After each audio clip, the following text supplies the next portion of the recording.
Welcome to The Explainer. Today, we are diving deep into the massive transformation happening over at Air France.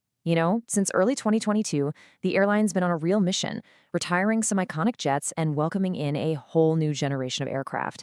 So, what's the real story? What is one of Europe's biggest airlines actually flying today? And what's their master plan for the future? Let's find out. First things first, let's get our heads around the scale we're talking about. The Air France mainline fleet, that's their core passenger operation, is made up of well over 200 aircraft. That's a huge number. But honestly, it's just the beginning of the story. Right, because a number doesn't tell you a thing about strategy. The real narrative here is all about transformation. We're talking about a carefully managed plan of phasing out older jets, bringing in hyper-efficient new ones, and making some huge bets on the future of long-haul travel. So, let's pull back the hangar doors, shall we? Let's take a look at the starting lineup.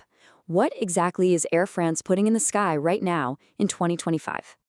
Okay, here it is, the full roster. And you can see right away it's a mix of both Airbus and Boeing. On the short-haul side, look at that. The Airbus A220 is already a major player with 47 of them in the fleet. But for long-haul, the undisputed backbone is the Boeing 777-300ER.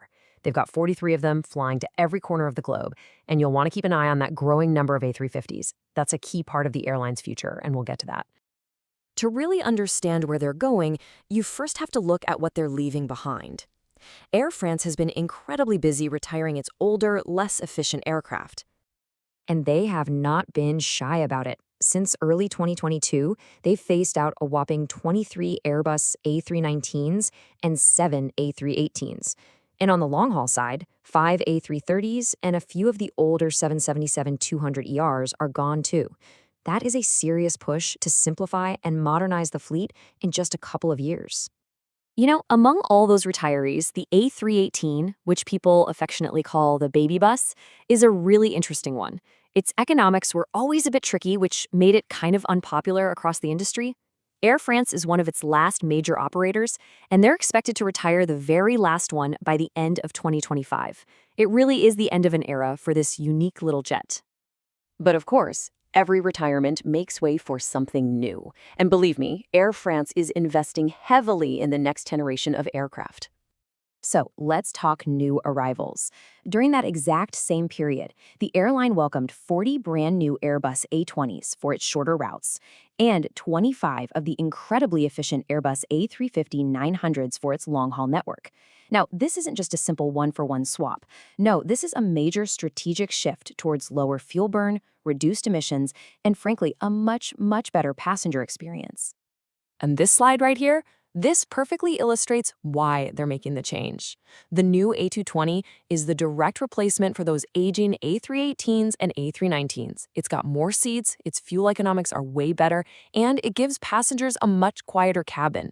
It is simply a superior aircraft for today's short-haul market, making the retirement of the baby bus a totally logical move, even if it is a bit nostalgic. All right, now this is where things get a little complicated, but stick with me because it's important. The future of the wide-body fleet is all about the Airbus A350, but the airline group's order for it has been, well, a bit of a moving target. Okay, let's break this puzzle down step by step. It all started back in September 2023. The Air France KLM group placed this massive order for 50 A350s. At first, we learned the split was 39 of the standard 900s and 11 of the larger 1000s. But then, here comes the twist.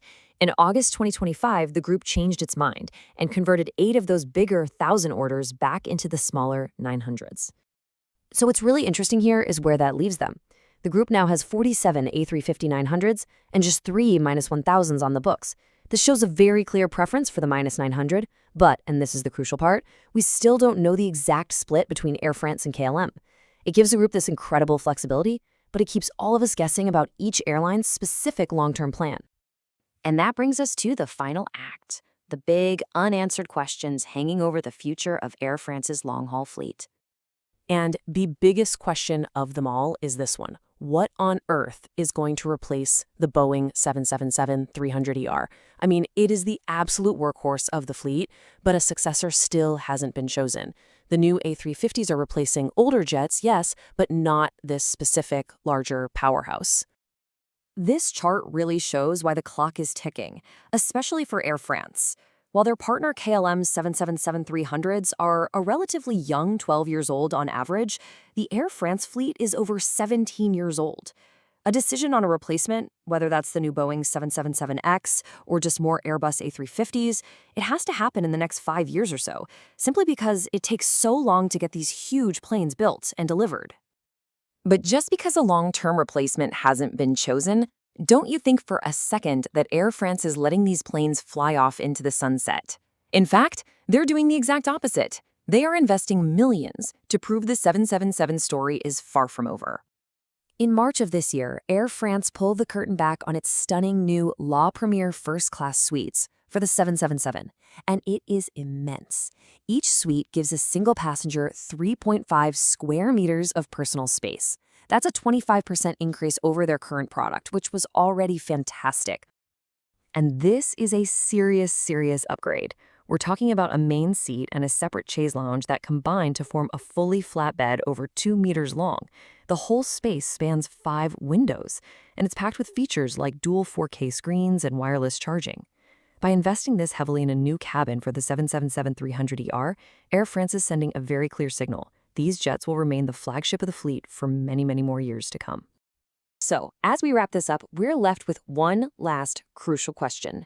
The big move towards the A220 and the A350 gives Air France a modern, super efficient, and really flexible fleet. But does this heavy investment in Airbus signal a long-term pivot away from Boeing, maybe even creating an over-reliance on a single manufacturer? That right there is the strategic tightrope they'll be walking for the next decade.